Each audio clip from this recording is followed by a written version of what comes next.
Log 1. I awaken. I don't know it at the moment, but this day marks my 4th straight year of existing in the Dogscape. I push myself from the carpet of writhing, twitching dog flesh beneath me and rise to my feet. It took me a while to learn to balance on the layer of solid dogs that now blankets every inch of solid ground, but nowadays, I can walk and run as easily and as fast as I ever did on soil or concrete. Perhaps faster. This was a city once, I think, though which one I can't remember. I only owe my guess to the massive pillars of dogs jutting into the sky, perhaps ancient buildings now completely filled and overgrown by canine biomatter. I climbed one once, sinking my fingers and toes deep into the dog wall to gain purchase, and after hours and hours of climbing was rewarded with an incredible vista, fur and eyes, panting tongues and wagging tails, hugging the contours of the once barren land and stretching in a single amoebic mass, farther than the eye can see. Now I don't do that, though. Now I merely go about my day. I hike to the gardens, where the dog plants sprout in bizarre shapes from the floor of the Dogscape, and reach up to pluck the fetal puppy fruits right off the wagging, energetic branches. I bite into the succulent flesh, the juices dripping down my chin and dripping down to be reabsorbed by the ground flesh, and revel in the savory taste. I'm thirsty, so I range until I find the mother mounds, and there, I suckle at the teat patch until I had had my fill of milk. Sometimes I see other humans around me, as well adapted to the Dogscape as I am, but I barely acknowledge them, say nothing. What, after all, is there to say? The world's different now. What meaning would our words have? Free-ranging dogs are becoming rarer and rarer to see now, and those I do see seem lost, as passive as I am. They too graze on the dog plants, step carefully over the undulating, bleeding dog floor, dimly acknowledge myself and one other in the distant sky, and on the far horizon, I sometimes see a massive form sail or crawl or undulate, and I wonder if in this new world, normal, single, ambulatory dogs have become as obsolete as I am.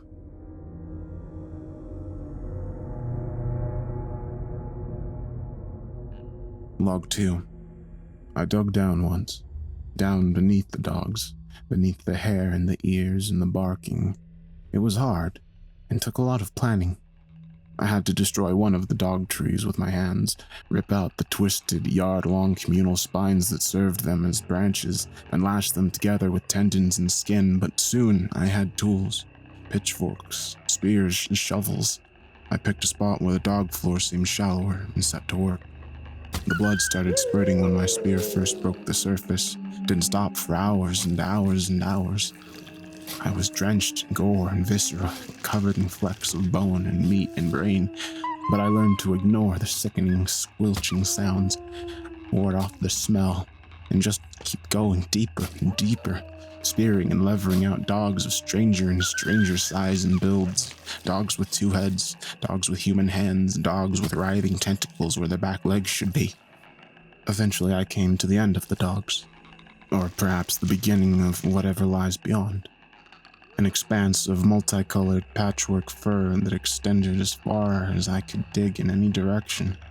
I could pierce it with great difficulty, but it barely bled, and try as I might, I could only barely peel the skin away, revealing a layer of striated grayish muscle beneath. It started to tremble as I watched it, shaking with the very dog matter around me, and I realized that the Dogscape was beginning to regenerate itself, close in over me, seal me in, so I fled, climbing back into the light.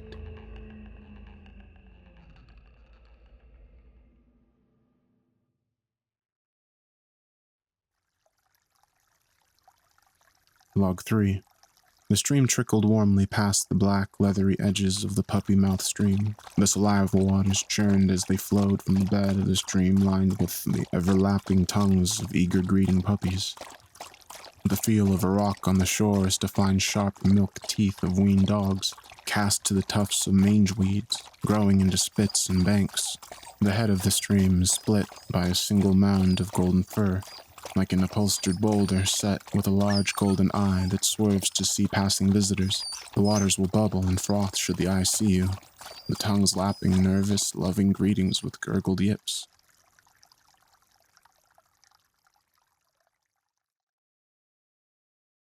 Log 4. The Dogscape. That's what we call it. Us humans that band it together, I mean. We sit around campfires and cook the whelps we collect from the dog trees. The only flammable material we have is the acrid fur that grows everywhere. It offends all senses, but soon the meal is prepared. The only food source are the dog trees and the mother mounds. Some foolish enough to dig for meat, though the reward is great. Many don't come back. The dog flesh regrows above them, trapping them inside the moist ground. Primitive tools are forged from bones and leather, such as shovels, knives, and clothes. I've lived here for as long as I can remember. There are faint shimmers of time before the Dogscape, but what use is there dwelling on the past when it cannot fill our stomachs in the present? I am our tribe's scribe. My name is Doc. I used to have a real name, but it escapes my memory. I record all of our findings and knowledge in my leather pages, using dog blood as ink. There were times when there were more of us. The tribe started with as many as 60 people. Now our numbers are as few as 20. Our leader, Keith, he instructs us to find food, build shelter, and bring fire. He abuses his power, taking 5 wives and eating more than his share of the food, but those who speak against him meet death in the night. It is hellish, but there's no other choice. Without guidance, we will die out here, so we must remain under his leadership. It has been 2 days since my last writing. I am lucky that Keith cannot read, for if he had seen my statements about him, I would be dead. Yesterday, one of our tribe's members, caught, was killed by accidentally stepping into one of the open dog mouths. His screams of pain as it chewed him forced me to crush his skull with a shovel, killing him instantly. The bastard Keith claimed Cott's food rations as his own. I can sense others are beginning to tire of Keith's position of power as well. Nobody spoke a word at that night's feast. I will not sleep well tonight, hearing Cott's screams in my nightmares. Kef was killed in front of all of us by Keith today. He refused to continue digging for meat, so the monster beat him to death with his bare hands as a sign that he would not tolerate a refusal to work. I cannot stand for this much longer. Beck was not even an adult. He could not have been more than 17 human years. This brings our numbers down to 18. There's Keith, his 5 wives, me, and the remaining 12 diggers and gatherers. The others whisper to me in secret that I should be the leader instead. I guess they think I have all the answers because I'm the scribe. Only time will tell. I was woken at the crack of dawn by one of the diggers, Gar. Specifically, he told me that tonight would be the night. The others had a plan. They want me to announce that I am the new leader during the feast. When he is distracted with rage, they intend to kill him from behind. I tell Gar that I will assist them tonight. What have I gotten myself into? Damn them all! I told Keith I planned to replace him. He rose, filled with rage. I waited for the blow to strike him. It never hit. Instead, it hit me. Gar was Keith's spy all along. They dragged me far away from the gardens and tied me to a barren dog tree. He said that a quick death would not benefit me, and I will waste away under the deathly sun. I suppose this is the end of me. When the sun was highest in the sky, the heat became unbearable. I saw figures on the horizon. They were not human. They were the hounds that come to eat what the humans leave behind. I thought they were going to eat me. Instead, they went for the blood-soaked meat ropes that held me in place. I was free. I looked down to the hounds, looked deep in its eyes. I told them I knew where they could fill their bellies to the brim. It barked once in what I assume was a confirmation. I stood up, and we set off to feast. When we reached the settlement, it was amidst their feast. I approached, death in my gaze. Keith was shocked and angry. The diggers and gatherers were quick to his defense, and I guess he bribed them. And I whistled, and the dog slinked through the fur to my side. We struck like a lightning bolt. My fist smashed into Keith's face just as my hounds pounced upon his closest guards. Though I was physically weak, I was quite fast. I stole a shovel and quickly buried it into Keith's bloat while he was disoriented. The smell was sickening, as I expected from a man like him. The hounds made quick work of the rest, and I helped, of course. None were spared. I made sure I had my vengeance upon Gar. The hounds were quite full by the end. I took my time burying each corpse, or what was left of them. I leave this book upon their graves, in hopes that someone who can understand it finds it. If you do, take heed of these words. The Dogscape knows all, and is strict but fair. She provides justice, where justice is due. Log 5. I had a dog right after the Dogscape happened. His name was Carl. He always followed me around. When I was almost dead from starvation, he got me dog fruits.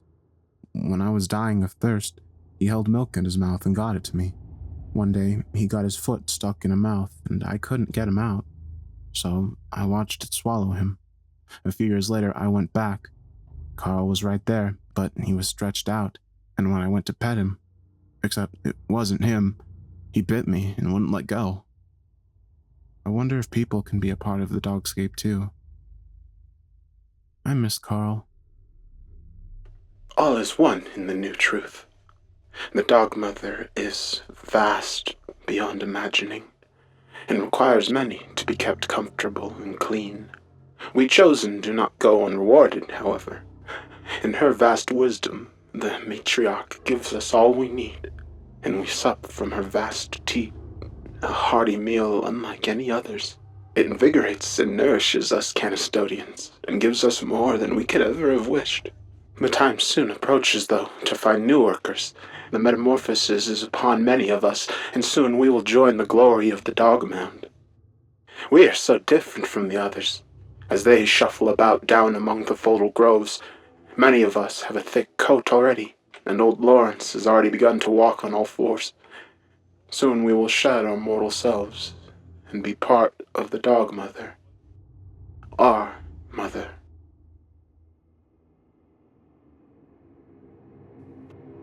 Log 7. I think we knew that the war had been lost the day the general committed suicide. The masses of flesh and fur just spread like waves across cities. We found that whatever it was drinking the oceans and eating anything it came across.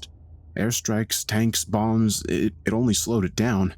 We were living on borrowed time. It was unstoppable. I don't think it was until we noticed all the dogs were gone, and then at night, the howling. It was just too much. The former soldier's face streamed with involuntary tears as he remembered the events. He sat there, wallowing in his own emotions, telling his story to a skeleton he found.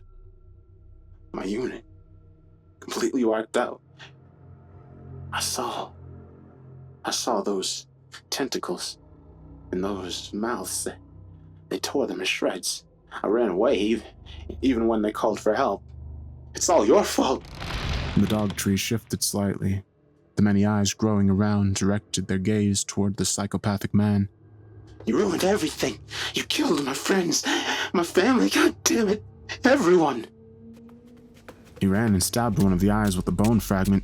The howling noise emerged and a nearby dog tree swatted him several yards.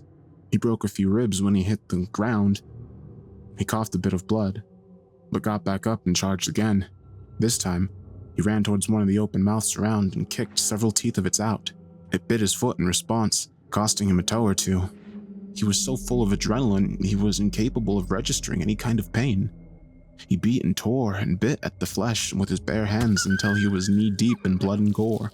One of the tubes he tore spilled some sort of digestive fluid all over him. It burned, but he had to go on. He dug and dug with his bare hands until the ground started to close around him. He kept digging until he found them. The heart and the brain. He laughed at his fortune of finding both of them so close to each other. He jammed his hand deep into gray matter, disturbing the contents and slowly losing oxygen in his tunnel of meat. He gasped and clawed at the heart, tearing it out of place. He collapsed and blacked out. He woke to many tentacles burying themselves in his body. One hit his spinal cord and fused with his brainstem. A flood of thoughts suddenly hit him all at once as he became one with the Dogscape. More tentacles connected themselves to his vital organs as he became assimilated. He saw through every eye in the lands. He felt every single nerve on the planet. The healing factor continued tearing him apart, but adding new pathways and connections. It wasn't long until he was entirely consumed. His memories faded away, as his brain was reorganized into replacing the one that he had destroyed. Log 8. It's been 3 years and 2 weeks now since I met another human being. I know because I've cut a small notch in my left leg for every day, one in my left arm for every week, and one in my right arm for every year. Admittedly, not the most efficient way of keeping track of time, but when I started, I figured it would be over or I would be dead before it really mattered. I haven't met another person for a while, but I figured I'd write this anyways, just in case, as a warning to others that might be out here. I ran into something terrible today. Well, the whole Dogscape is terrible, but I mean more terrible? I think even among the Dogscape it's some sort of crazy abomination, since the feral dogs and the ground mouths don't seem too fond of it either. And that screaming is something I never hope to hear again, but that's not the beginning. I'm sorry about this. The blood I'm using doesn't really come off the paper, and I can't use any by throwing it away. And not even thinking about talking to other people for years has made me sort of bad at thinking in a straight line. But I'll try. Let me just start over at the beginning. The day started normally. It was my weekly gathering day, so I left my tent. By the way, I left the tent at the foot of the pillars of dogs in the direction of the setting sun if you want, but you probably won't because the skin has probably gone bad by now. To collect the dog fruits I would need for the week and to fill a bag or two with milk. But when I got to the place where there should be teats, there was just a bloody mess where someone had dug deep into the flesh of the Dogscape.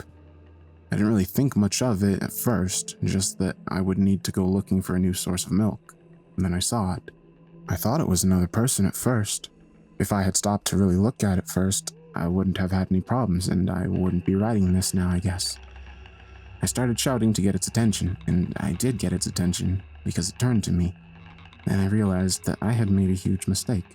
Thinking back, the really long arms and twisting body probably should have been my first clue, but I didn't really see that anything was wrong until it turned towards me, and I saw what I thought was a head was just a featureless lump of flesh.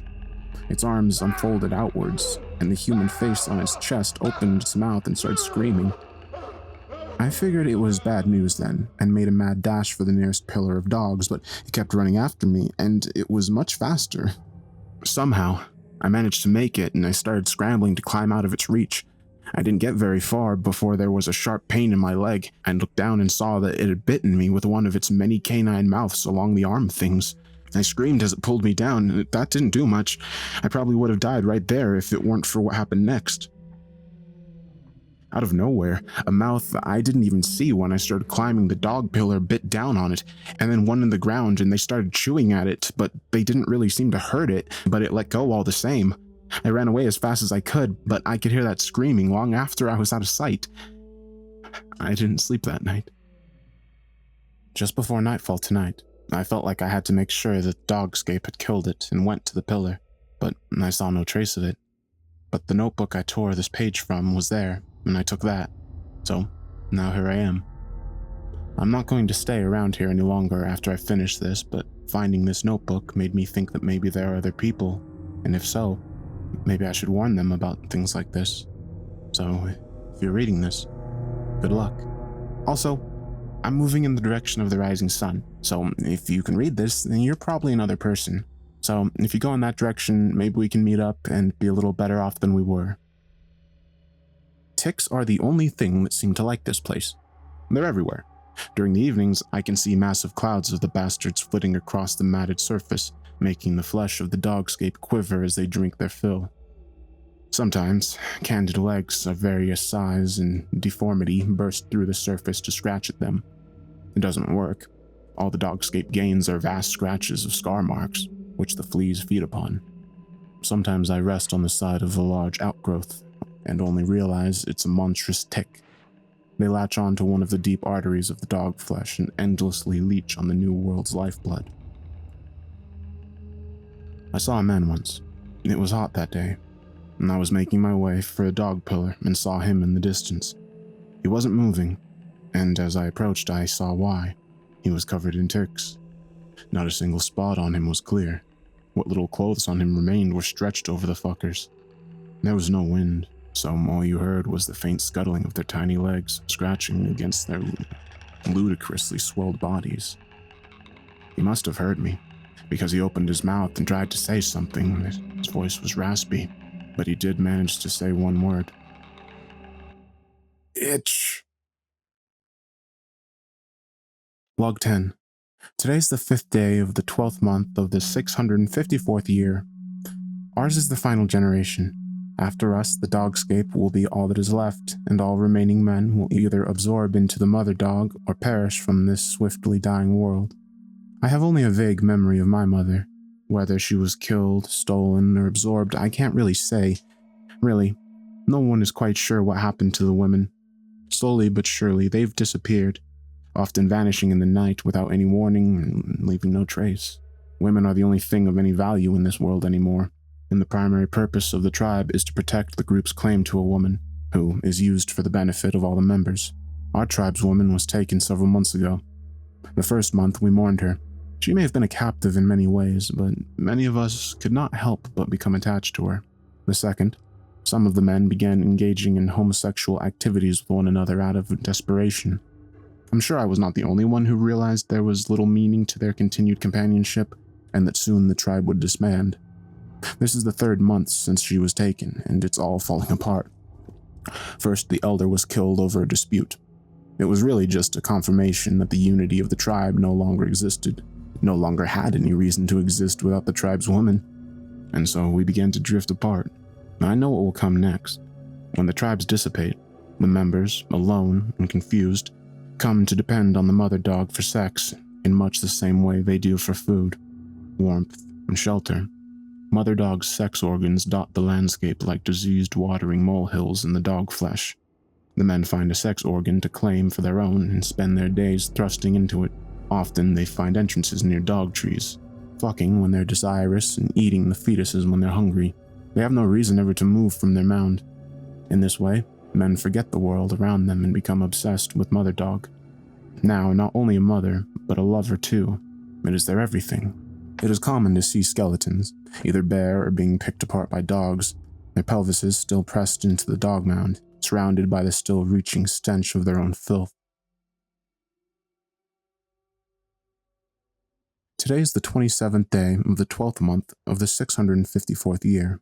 As I had predicted, the former members of my tribe have slowly but surely fallen into degenerate lives as mound humpers. The desperate scum have forgotten their own humanity. Sickening. I vow never to fall into that disgusting state, and so I will walk this lonely, depraved dogscape, searching. It can't end this way, with all humanity uselessly masturbating itself into extinction. So I continue, knowing I may end up hopeless, utterly defeated by the Dogscape. Today is the 2nd day of the 4th month of the 663rd year. I found a woman, standing as if waiting for me, under a dog tree, her mouth dyed red with blood from dog fetus. At one time, I would have been puzzled to see a woman standing alone and unafraid, but I haven't come upon a tribe in years, and rarely does one come across a man who is not mesmerized with a dog mound. I suppose this must have been the biggest surprise to her, to have found a man who has not yet become a slave to mother dog. In any case, it's important not to take chances, so I grabbed her, forced her down, and fucked her right there. Then I tied her down to the dog tree with the length of dog flesh rope so that she couldn't run. Today is the 7th day of the 8th month of the 663rd year. My woman is pregnant. I have watched over her, protected her from the wild mongrels that still roam the dogscape. When the swarms of ticks came, I covered her in a hide. I wonder if we are the only ones left on this planet who are still human. Today is the 5th day of the 1st month of the 664th year. My child was born today. My woman squeezed my hands, breathing hard, pushing. After some time, the child came. A healthy, normal female infant. I saw that all my struggles hadn't been in vain, that our race did have a future, and I realized that I was crying. I held the child briefly, then set it down to reach for my blade to cut the umbilical cord. No sooner had I set the girl down than a furry tendril shot out from the dog tree. With a whack, it wrapped quick around the umbilical cord and gripped it tight. As the dog tree sunk into the ground before me, I hacked at the vine, but it could not be cut. Next, I went for the umbilical cord, tearing with all my strength to save my girl, but the vine had been melded with it and converted it into the same strong substance. And so I could only watch in horror as the dog tree disappeared into the mother ground, dragging my woman and daughter with it.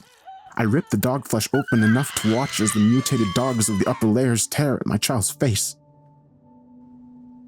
There is no hope for the human race. The Dogscape will not tolerate disloyalty any longer, and so I commit myself to this dog mound, to become truly one with Mother Dog. What a damned fool I was for thinking that I could ever defeat this world.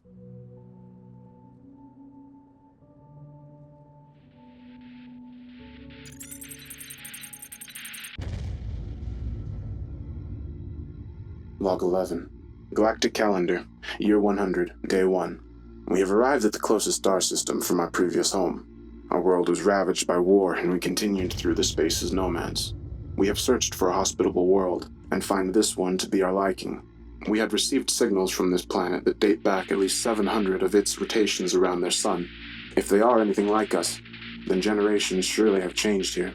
As we approached, I am puzzled, for the planet appears much different than our records indicated. The planet is brown color, not blue, and it appears to be alive on its own right. We will send a team down to investigate. Our ship reached orbit around the planet's singular moon. There, we gave the crew a final review of the information we knew about the people of this world. Our main source of communication we have received was in the form of a signal they called television. Our understanding of the language will no doubt appear primitive to the dwellers below, though personally, I feel that something is odd. We had lost all communications from this world recently. The captain assumes it was because of their switching to a higher technology.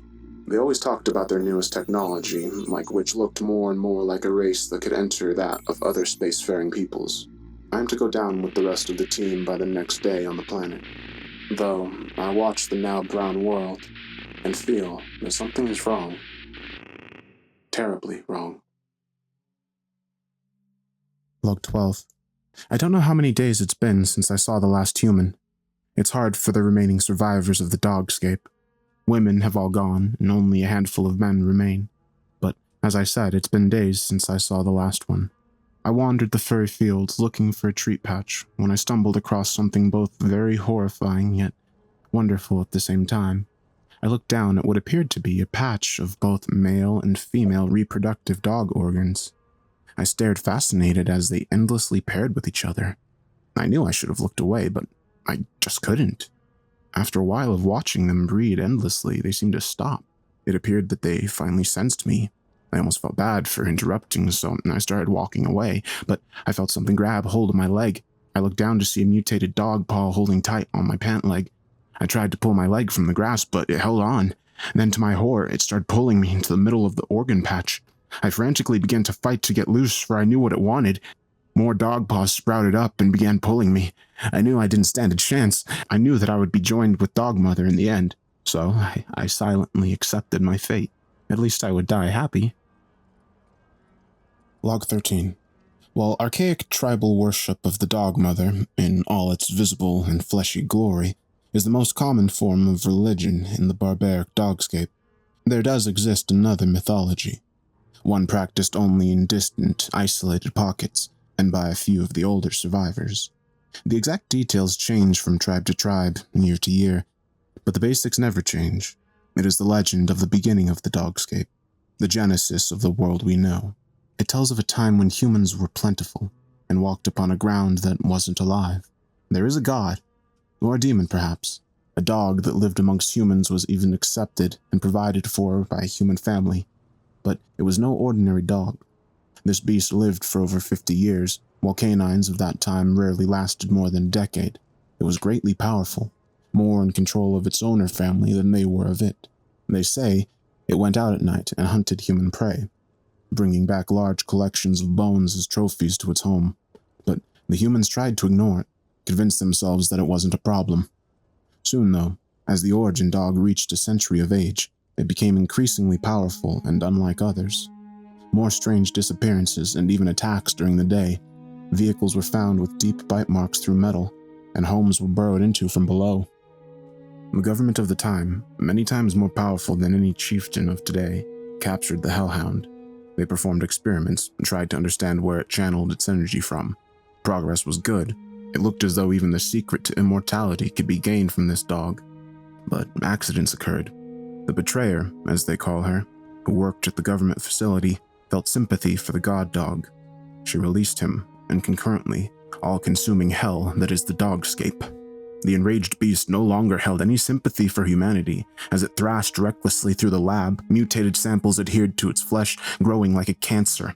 Soon, what would become Dogscape was spreading like wildfire, its maw gnashing at everything that moved, its hide spreading over soil, stone, and sea. What is the name of this horrible demon? It varies, but all come from a similar etymological origin. I believe I've taken down names from all over the world. Armad. And yet, the dog mother is most certainly feminine.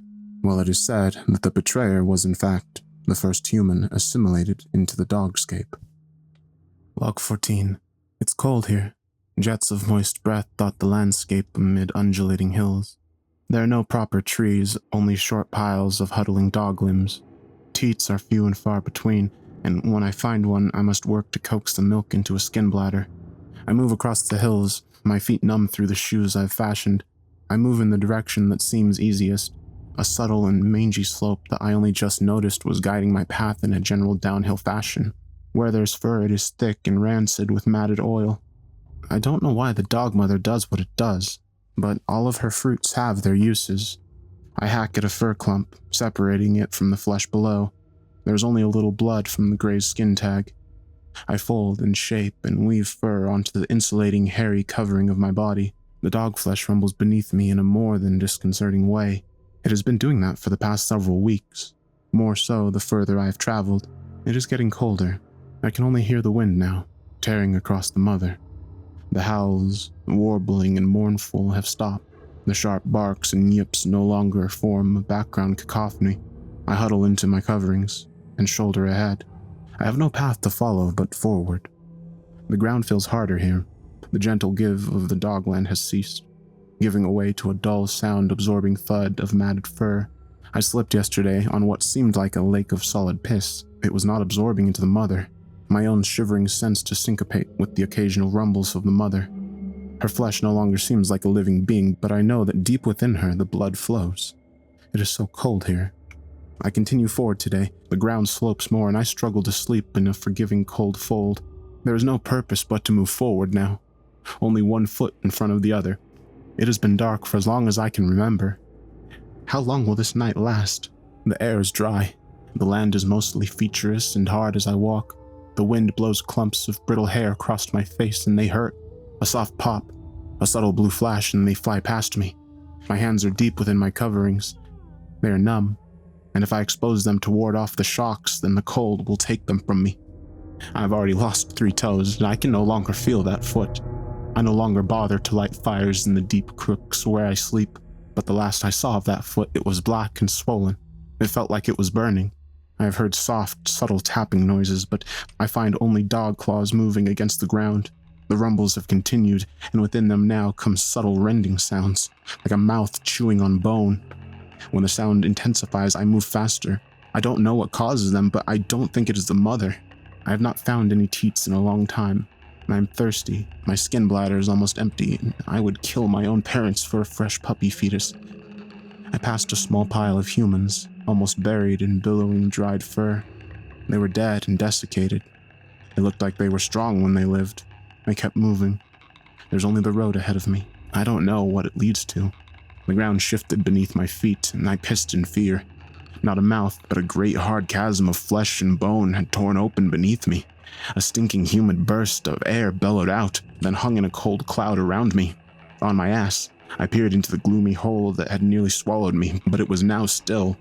I sat and contemplated it, breathing heavily, and thought of my empty skin bladder. Slowly, I could hear sounds several dozen feet below me start to play and echo in the cleft. A soft slapping, then a gurgle. I don't know how, but I knew this was my chance for sustenance. I slid into the meaty maw. I climbed down a shorn slab of giant ribs, still red and moist, and finally landed on the steaming dark floor of the hole. It writhed beneath my feet, and I felt around, not knowing what I was looking for, when my hands fell upon a thumping tube in the meat wall. An artery. I grabbed it, pulling at the connected flesh, and then bit at it. The blood shot out in spurts, and I drank my fill. I was covered in viscera. I struggled to fill my skin bladder. The cleft shuddered around me, and I knew I must leave it immediately. The walls were starting to hang tendrils of meat fillers to heal the damaged canyon. I exhausted myself climbing out and nearly fell back in as I crested the edge of the crack, but in the cold of night. The dog flesh slowly mended behind me as I panted on the hard ground. Before I left it, I considered it and catalogued it. A stretch mark. The mother was still growing. I am so weak, and I am so cold. My filled bladders of blood are gone, and the gray dogscape stretches before me. I must make it to my goal, but I don't know what my goal is. I have walked for what feels like months in the darkness. I climb down a huge mass of frigid dog flesh. It is like a great heap of small dogs, a pile of dog heads and legs, a mound of tails and torso. It is cold and lifeless. A slow, low creaking can be heard deep within it. I grip an ear and lower myself to the bottom of the wall of dog, and on my foot lands something else. I gasp and then get caught in a fit of laughing. I don't know what I'm standing on, but it's not the mother. I feel queasy, nauseous. What could possibly be not the mother? It's frigid and hard, but I scrape at it and bits of dangery coldness come off of it. I hold them close to my face and my breath turns the stuff to water. I try to eat a handful of it, but it's so cold that it robs me of almost all of my remaining energy. The moisture trickles down my throat. It is good. I look behind me at the dog wall, with its exposed frozen bones and happy-looking faces, then ahead of me at the featureless dark. I'm too far gone to turn back now. I continue walking for hours, and then sleep, and then I walk more. My footsteps are laden. Finally, ahead of me I see light. I make my way towards it, slowly over the course of several hours. It is a beacon to me now, a bright, glowing, steady fire. As I approach, I see that the guiding light stands on a pole before a series of low, dark structures. They're like solid walls of bone, but not. They are not of dog flesh. The billowing hair and cold dangery water pile against the sides. I know that this is what I was destined for. At one end, near the light, is a dark panel set into the wall. On it, there are markings placed there by some person's hand, but I don't know what they say. AIS-1 and entrance. I shoulder against the panel, but it barely shudders. I try again and again. I am renewed with purpose by the discovery of this place, but I am weak from travel. I lean my back to the panel and slide down, exhausted. My back catches against the low bar set in the panel, pushes it down, and then clinks. The panel gives way and I fall into the darkness within. I am in a small, dark, dry cave. It's alien to me. The wind blows debris and fur into the room with me. I look around. Strange dark masses seem to leer at me. There are soft white skins hanging on the wall, and more of the usual markings everywhere. Procedure list, and keep out, warning, and wear radio at all times.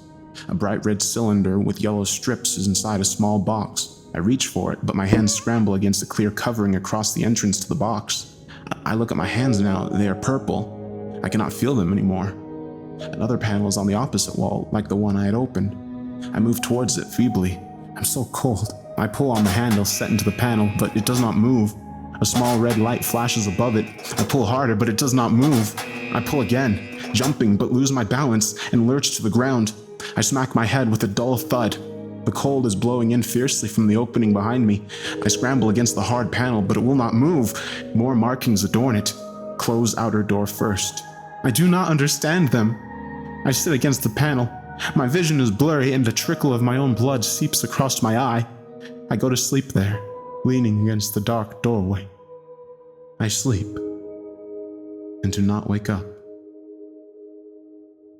Epilogue.